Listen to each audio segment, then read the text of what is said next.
और बहनों, खुदावंद के जिंदा और पाक कलाम में से हम अपनी रहनुमाई के लिए सीखेंगे पतरस रसूल का पहला खत और उसका दूसरा बाब और उसकी 21वीं आयत से 24वीं आयत तक खुदावंद के पाक कलाम को हम सीखेंगे।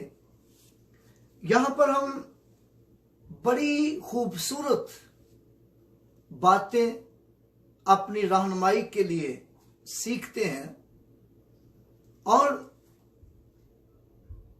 अक्सर औकात मसीही लोग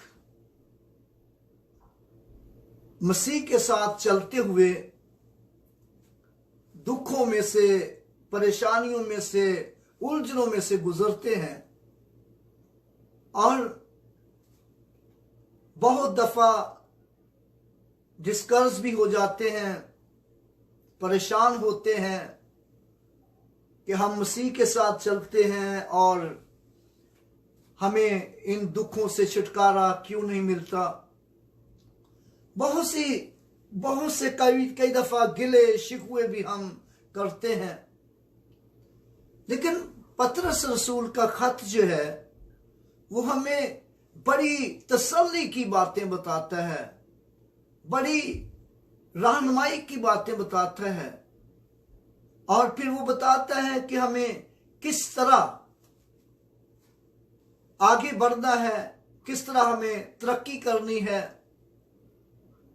जैसा कि यहां पर 21वीं आयत में लिखा है, पहला पतरस उसका दूसरा बाब उसकी 21वीं आयत में लिखा है, और तुम इसीलिए बुलाए गए हो क्योंकि मसीह भी तुम्हारे वास्ते दुख उठाकर तुम्हें एक नमूना दे गया ताकि उसके नक्शे कदम पर चलो। ना उसने गुनाह किया और ना उसके मुंह से कोई मकर की बात निकली, ना वो गालियां खाकर गाली देता था और ना दुख पाकर किसी को धमकाता था, बल्कि अपने आप को सच्चे इंसाफ करने वाले के सुपुर्द करता था। हालेलुया। वो आप हमारे गुनाहों को अपने बदन पर लिए हुए सलीब पर चढ़ गया ताकि हम गुनाहों के एतबार से मरकर रास्तबाजी के एतबार से जिए और उसी के मार खाने से तुमने शिफा पाई, क्योंकि पहले तुम भेड़ों की तरह भटक गए, भेड़ों की तरह भटकते फिरते थे, मगर अब अपनी रूहों के गला बांध और निगहबान के पास फिर आ गए। हालेलुया। यहां पर हम कितनी बड़ी खूबसूरत बातें सीखते हैं अपनी रहनुमाई के लिए। मेरे भाइयों और बहनों, ये मेरी एक रिक्वेस्ट है कि जब मैं पढ़ते वक्त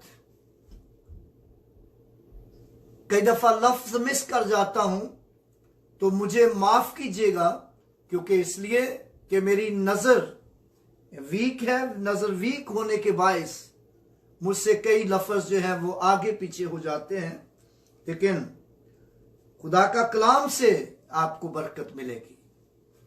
और यहां पर हम कितनी खूबसूरत बातें सीखते हैं। पतरस रसूल ये लिखता है, कहता है कि तुम इसीलिए बुलाए गए हो। किस लिए? दुखों के लिए बुलाए गए हो, परेशानियों के लिए बुलाए गए हो, उलझनों के लिए बुलाए गए हो। दुखों, परेशानियों और उलझनों के लिए बुलाए गए। और इसका हवाला हम मत्ती की अंजील में देखते हैं। 10वें बाब में हमें मिलता है कि जब यीशु मसीह तालीम दे रहा था तो एक आदमी यीशु के पास आकर कहता है कि ऐ रबी, मैं तेरे साथ चलना चाहता हूं, मैं तेरे साथ चलूंगा, और पहले मैं अपने बाप को दफन कर रहा हूं। यीशु मसीह ने कहा, मुर्दों को अपने मुर्दे दफन करने दे, तू मेरे पीछे हो ले। और ये उसके लिए बड़ी हैरानकुन बात थी और ताज्जुब की बात थी, बल्कि दूसरे सुनने वालों के लिए भी। फिर यीशु मसीह ने यह भी तालीम दी कि जो कोई मुझसे ज्यादा अपने खानदान को, अपने मां बाप को, अपने अजीज भाइयों बहनों को मुझसे ज्यादा अजीज रखता है तो वो मेरे लायक नहीं। फिर यीशु मसीह ने यह भी कहा कि अगर कोई अपने खुदी का इनकार ना करे और अपनी सलीब ना उठाए तो वो मेरे लायक नहीं, वो मेरे लायक नहीं, यीशु मसीह ने कहा। और बहुत दफा होता है कि हम अपने दुख, अपनी परेशानियां, अपनी उलझने दूसरों पर डालना चाहते हैं कि दूसरे हमारी खातिर दुख उठाएं और हम बिल्कुल ठीक रहें और हम कुछ ना करें। लेकिन यीशु मसीह ने कहा, अगर कोई अपनी सलीब खुद ना उठाए, अपनी खुदी का इनकार ना करे तो वो मेरे लायक नहीं। अपनी खुदी से मुराद क्या है? अपनी मैं, अपनी अनाप्रस्ती, अपनी जिंदगी की आकड़बाजी, उसको खत्म करना है अपनी जिंदगी से और अपने दुख खुद उठाने हैं, अपनी परेशानियां खुद उठानी है और खुदा के सामने रखनी है। और फिर इसका मतलब यह नहीं कि हम अपने बहन भाइयों को छोड़ देते हैं, बच्चों को छोड़ देते हैं, रिश्तेदारों को छोड़ देते हैं। ऐसा हरगिज नहीं है, बल्कि हम उनको मिलते जुलते हैं, उनके साथ रहते हैं। लेकिन इसका मतलब यह हुआ कि यीशु मसीह ने कहा कि मुझसे ज्यादा, यानी कि पहला दर्जा जो है वो यीशु को देना है, बाद में रिश्तेदारों को, बाद में बहन भाइयों को, बाद में बीवी बच्चों को। और मुबारक वो लोग हैं जो अपनी जिंदगी में पहला दर्जा यीशु मसीह को देते हैं और फिर उसके बाद अपनी फैमिली को, और फिर फैमिली को जब दूसरा दर्जा देते हैं यीशु मसीह के अलावा, खुदा के अलावा, तो फिर खुदा फैमिली की अज़वाजी जिंदगी में हर तरह की बरकत उंडेलता और फिर खुशियों से भरपूर कर देता। लेकिन बशर्ते कि पहले उसके लिए दुख उठाने के लिए तैयार हो। याद रखें कि यीशु मसीह जो है वो अपने लोगों को दुखों में रहने नहीं देता, अपने लोगों को परेशानियों और उलझनों में रहने नहीं देता। और वो तो आया ही दुख और परेशानियां, उलझने, बीमारियां दूर करने के लिए आया ही। दुख और परेशानियां, उलझने, बीमारियां दूर करने के लिए वो तो आया ही आजाद करने के लिए। लेकिन वो दुखों में रहने नहीं देता, लेकिन बशर्ते कि हम उसके लिए दुख उठाने के लिए तैयार हो।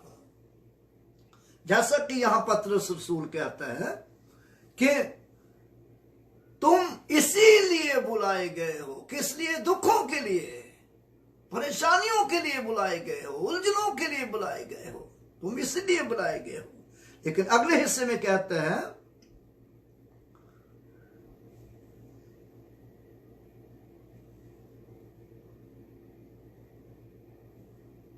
माफ कीजिएगा, क्योंकि मसीह भी तुम्हारे वास्ते दुख उठाकर तुम्हें एक नमूना दे गया। मसीह भी तुम्हारे वास्ते दुख उठाकर तुम्हें एक नमूना दे गया, ताकि तुम उसके नक्शे कदम पर चलो। यीशु के नक्शे कदम पर चलो। यीशु ने दुख उठाए और लोग किस तरह की उसको दुख देते थे, किस तरह लोग उसे परेशान करते थे। आइए आगे चलकर हम देखते हैं। लिखा है, ना उसने गुनाह किया, ना उसके मुंह से कोई मकर की बात निकली। हालेलुया। ना उसने गुनाह किया, ना उसके मुंह से कोई मकर की बात निकली। मुबारक वो लोग हैं जो गुनाह नहीं करते और मकर की बातें नहीं करते। बहुत से लोग बड़े मुकार लोग होते हैं, बड़े मुकार लोग होते हैं और गुनाहगार लोग होते हैं और गुनाह भी करते जाते हैं, हर तरह के उल्टे काम भी करते जाते हैं, लेकिन देखने में बड़े रूहानी और बड़े स्पिरिचुअल नजर आते हैं। बड़े रूहानी और स्पिरिचुअल नजर आते हैं, क्योंकि अंदर की जो उनकी बातें हैं वो बाहर नहीं आती। वो उनको दबा के रखते हैं, छुपा के रखते हैं, लेकिन ऊपर से वो बहरूपिये बने होते हैं। मकार लोग। लेकिन यहां पर हम यीशु मसीह के ताल्लुक से देखते हैं कि लिखा है कि ना उसने गुनाह किया और ना कोई उसके मुंह से मकर की बात निकली। ना उसके मुंह से कोई मकर की बात निकली। और फिर लिखा है, ना वो गालियां खाकर गाली देता था, ना वो गालियां खाकर गाली देता था, बल्कि ना वो दुख पाकर किसी को धमकाता था। ना वो दुख पाकर किसी को धमकाता था। मेरे भाइयों और बहनों, कितनी खूबसूरत जिंदगी। लोग गालियां देते थे, वो गाली नहीं देता था। लोग दुख देते थे, वो धमकियां नहीं देता था, जैसे हम करते हैं। और हम जब दुख उठाते हैं तो हम फौरन दूसरे को धमकी भी दे देते हैं कि वो जी मेरा तो फलां बंदा जो है वो बहुत हाई है, मेरी फलां जगह अप्रोच है, मैं तेरे लिए ये कर सकता हूं, तेरे लिए वो कर सकता हूं, और मैं तुझे जेल में बंद करवा सकता हूं। धमकी देते हैं। लेकिन यीशु ऐसा नहीं करता था। लिखा है, बल्कि वो अपने आप को सच्चे इंसाफ करने वाले के सुपुर्द करता था। बल्कि अपने आप को सच्चे इंसाफ करने वाले के सुपुर्द करता था। और मुबारक वो लोग हैं जो आज भी गुनाह नहीं करते, मकर नहीं करते, गाली खाकर गाली नहीं देते, धमकियां उठाकर धमकाते नहीं, बल्कि अपने आप को सच्चे इंसाफ करने वाले के सुपुर्द करते हैं। और यही खुदा का कलाम कहता है, वैसा ही मिजाज रखो जैसा मसीह यस्सु का भी था। और जब हम फिलिपियों का दूसरा बाब और उसकी 5वीं आयत पढ़ते हैं तो वहां पर यही लिखा है, वैसा ही मिजाज रखो जैसा मसीह यस्सु का भी था। मुबारक वो लोग हैं जो यस्सु का सा मिजाज रखते हैं, यस्सु का सा मिजाज रखते हैं। और पतरस रसूल कहते हैं, उसके नक्शे कदम पर चलो। मुबारक वो लोग हैं जो यस्सु के नक्शे कदम पर चलते हैं। जैसा यस्सु करता था वैसा ही वो लोगों को ट्रीट करते हैं। जैसा यस्सु लोगों के साथ सलूक करता था वैसे ही यस्सु के लोग उसके साथ लोगों के साथ सलूक करते हैं। मेरे भाइयों और बहनों, आओ हम वैसा ही मिजाज रखें जैसा मसीह यस्सु का भी था। और यस्सु का मिजाज के ताल्लुक से हम एक और बड़ी खास बात देखते हैं। लिखा है, वो आप हमारे गुनाहों को अपने बदन पर लिए हुए सलीब पर चढ़ गया। हालेलुया। वो आप हमारे गुनाहों को अपने बदन पर लिए हुए सलीब पर चढ़ गया। क्या हम दूसरों के गुनाह उठाते हैं? क्या हम दूसरों का बोझ उठाते हैं? नहीं, मुमकिन नहीं। लेकिन बहुत से ऐसे मसीही लोग हैं, बहुत से ऐसे मसीही लोग हैं जो दूसरों का बोझ उठाते हैं और दूसरों के गुनाहों का कफारा भी दे देते हैं। दूसरों के गुनाहों के गुनाहों से रिहाई भी दिलवा देते हैं, मदद करते हैं। लेकिन किसी को रिहाई दिलाना आसान बात नहीं होती, बल्कि वो उनके साथ बराबर आगे बढ़ते दुख उठाते हैं। और दुख उठाते हुए फिर वो जो दुख में होते हैं, वो जो गुनाहों में होते हैं, उनको वहां से निकाल लेते हैं, उनको निकाल लेते हैं। और यीशु मसीह हमारे गुनाहों को अपने बदन पर लिए हुए सलीब पर चढ़ गया। क्या हम अपने ईमानदार बहन भाइयों के लिए, अपने रिश्तेदारों की बात नहीं कर रहा,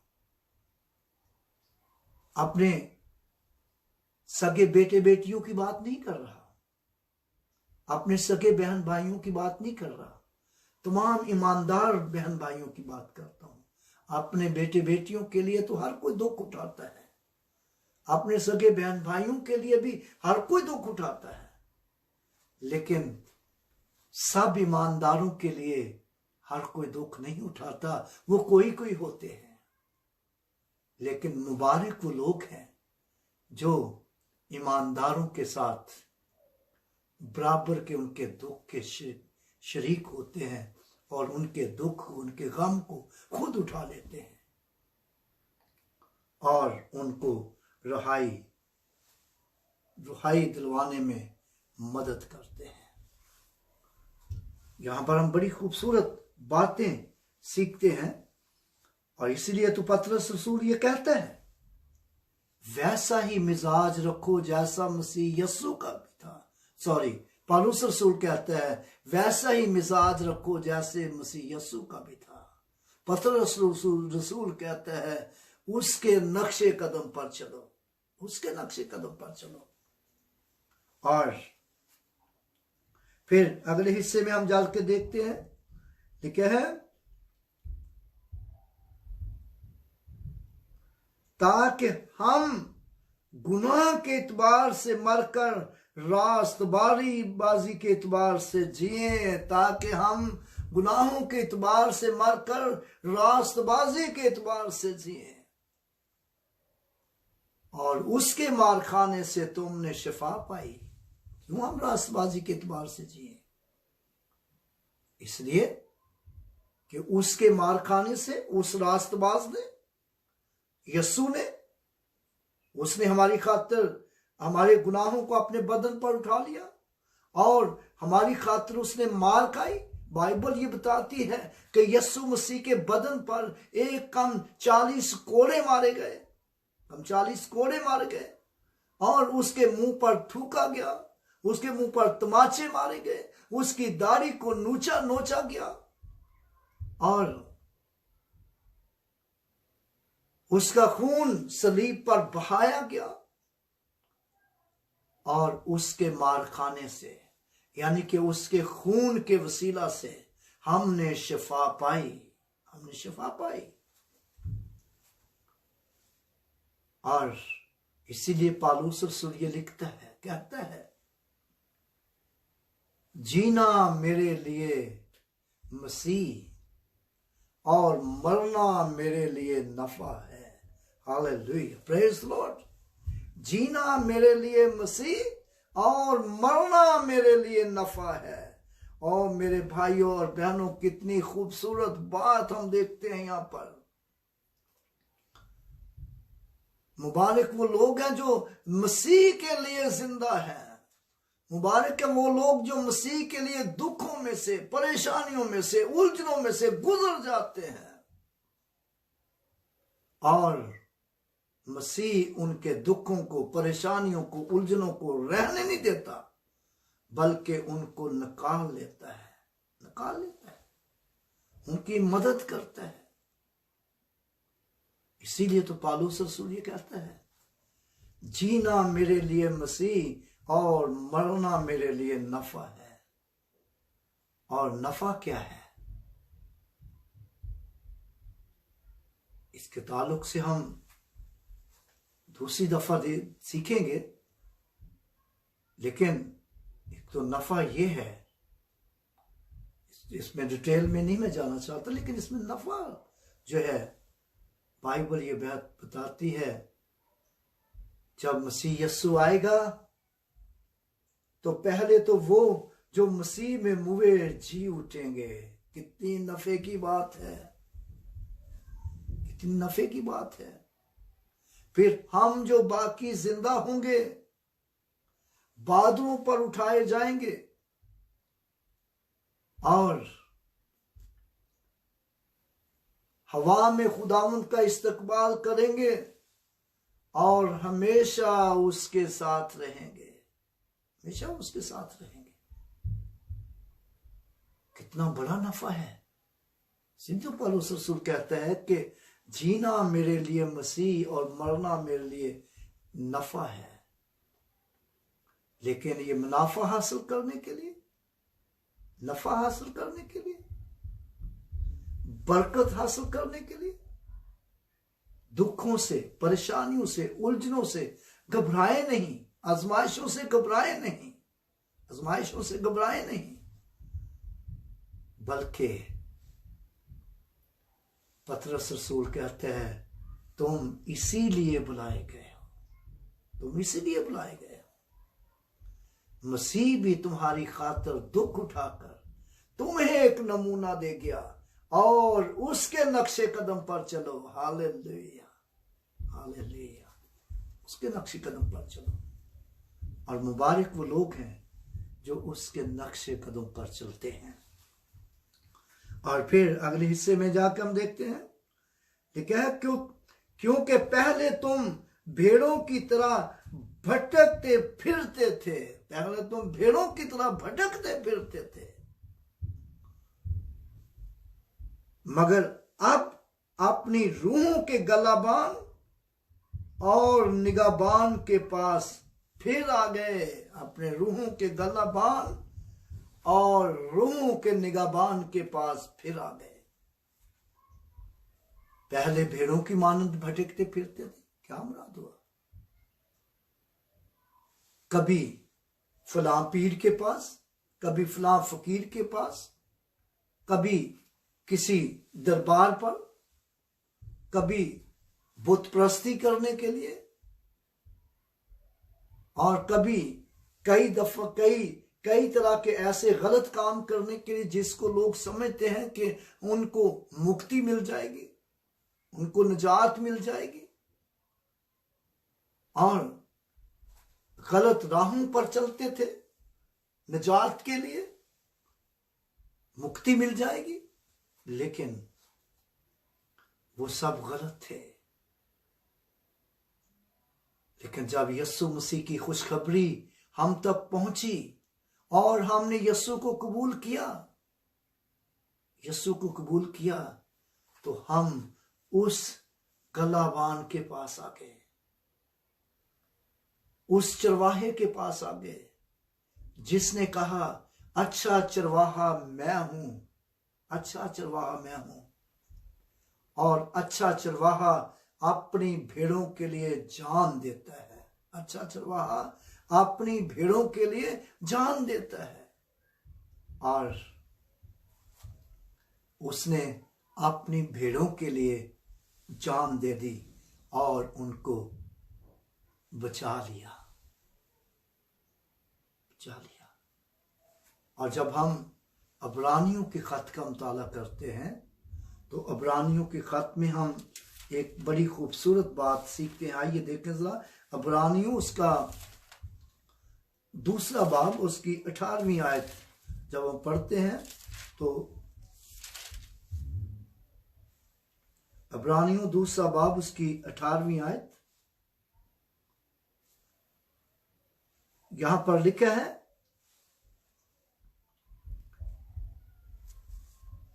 क्योंकि जिस सूरत में उसने खुद ही आजमाइश की हालत में दुख उठाया तो वो उनकी मदद कर सकते हैं जिनकी आजमाइश होती है। कितनी खूबसूरत बात हम यहां पर देखते हैं। इसलिए तो पतरस कहता है कि पहले तुम भेड़ों की मानद भटकते फिरते थे, मगर अब अपनी रूहों के गलाबान के पास फिर आ गए हो, रूहों के गलाबान के पास फिर आ गए हो। और गलाबान जो है उसने पहले दुख उठाया, जैसे यहां पर लिखा है, क्योंकि जिस सूरत में उसने खुद ही आजमाइश की हालत में दुख उठाया, वो आजमाइशों में से गुजरता रहा, वो परेशानियों में से गुजरता रहा, वो उलझनों में से गुजरता रहा, और तो लिखा है कि वो उनकी भी मदद कर सकता है जिनकी आजमाइश होती है। मेरे भाइयों और बहनों, फिक्र ना करें जब आप आजमाइशों में से गुजरते हैं, फिक्र ना करें जब आप दुखों और परेशानियों उलझनों में से गुजरते हैं, फिक्र ना करें। वो आपकी दुखों परेशानियों उलझनों में से निकलने के लिए आपकी मदद कर सकता है, वो आपको निकाल सकता है, और वो निकालेगा, वो आपको छुड़ाएगा, लेकिन बशर्ते कि आपका दिल उसके साथ लगा हो। For in that he himself has suffered being tempted, and he is able to aid those who are tempted. Hallelujah. But far to this you are called.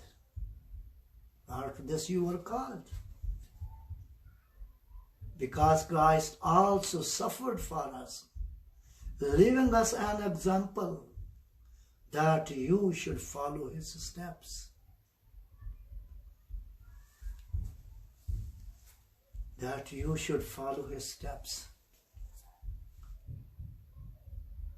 मुबारक वो लोग हैं जो उसके नक्शे कदम पर चलते हैं। Who committed no sin, nor deceit found in his mouth. who when he was re-eviled, he did not re-evil in return. When he suffered, he did not threaten. When he suffered, he did not threaten. But he committed himself to him who judges righteously. But he committed himself to him who judges righteously. Blessed are those who follow his steps. Blessed are those who follow his steps. God's word says that you follow his steps.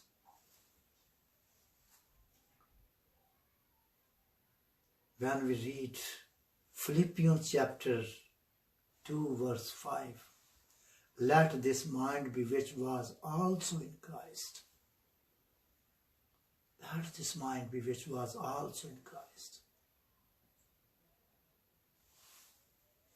Therefore God also highly exalted him, given him the name which is above every name. Hallelujah. Hallelujah. खुदा ने भी उसे बहुत sir बुलंद किया और उसे वो नाम बख्शा जो सब नामों से आला है। मेरे भाइयों और बहनों, खुदावन आपको भी सर बुलंद करना चाहता है, आपको भी बरकत देना चाहता है, लेकिन आप उसके खातिर दुख परेशानियां उठाने से घबराए नहीं, बल्कि उसके लिए दुखों में से गुजरने के लिए तैयार हों। और वो आपकी रूहों का गलाबान है, वो आपकी रूहों का गलाबान है। Hallelujah. Like a ship you are going stray, but have no come to shepherds, come to your shepherds and overseer for your souls, overseer for your souls. Jesus is a overseer for our souls. Hallelujah. Hallelujah. Don't worry. Hallelujah. Glory Jesus. Hallelujah. Hallelujah. ये message बहुत लंबा है, अगर हम इसको ज्यादा सीखेंगे तो टाइम बहुत ज्यादा हो जाएगा। सो आइए एक बार अपने सरों को झुकाते हैं और दुआ करें, हम दुआ करें। Hallelujah. Praise God. Hallelujah. Hallelujah. Oh, Risandar Rababarakata Rabalakama. No, Zarabarakata Rabalakama. Sharaburukotori Biri Kansila Shara Kamamporia. Hallelujah. खुदाम तेरा शुक्र, तेरी तारीफ हो, तू जो हम सबको प्यार करते हैं, हर तरह से संभालते हैं और बरकत बख्शता है। खुदाम तेरा शुक्र हो, तू जो दुखों और मुसीबतों, परेशानियों, उलझन में से निकाल लेता है। खुदाम पाक खुदा तेरा शुक्र हो, खुदाम तू जो अपने लोगों की जरूरतें पूरी करता है। खुदाम पाक खुदा तू अपने लोगों को मसा देता है। खुदाम पाक खुदा यीशु मसीह के नाम से खुदाम तू अपना दाहिना हाथ बढ़ाकर मुझे खुदाम अपने हाथों में ले और खुदाम पाक खुदा हर तरह की बदी से बचा। खुदाम पाक खुदा ताकि खुदाम पाक खुदा तू मेरे जहन को और फ्रेश कर, ताकि खुदाम तेरे कलाम की बड़ी बड़ी बातें खुदाम पाक खुदा लोगों को बता सकूं। खुदाम पाक खुदा अपने कलाम के भेद मुझ पर खोल है। खुदा यीशु मसीह के नाम से खुदाम पाक खुदा ये कलाम जहां जहां भी पहुंचा है, हर उस जगह पर तेरी ब्लेसिंग हो। खुदाम पाक खुदा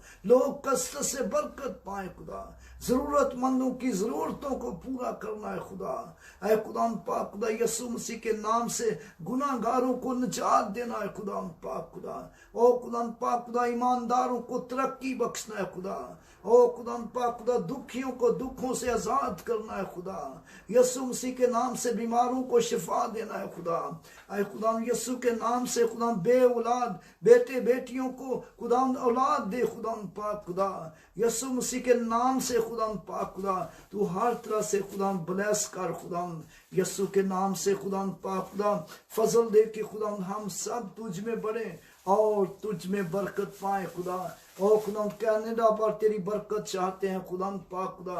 ओ खुदा प्रेसिडेंट ट्रम्प पर तेरा हाथ तेरा फजल चाहते हैं, तू उसे शिफा दे खुदा पाक खुदा। और खुदा पाक खुदा तमाम कौमें खुदा पाक खुदा जहाँ जहाँ भी कोरोना वायरस है, ओ खुदा पाक खुदा आजाद कर इस वायरस से, ताकि खुदा दुनिया का अंजाम अच्छा चल सके खुदा। बरकत दे खुदा पाक खुदा। और खुदा पाक खुदा हमारे नेबर्स पर तेरा हाथ तेरा फजल हो। और खुदा इस बिल्डिंग में जितने लोग रहते हैं हम सब पर तेरा फजल हो खुदा पाक खुदा। यीशु मसीह के नाम से ये दुआ मांगते हैं, आमीन।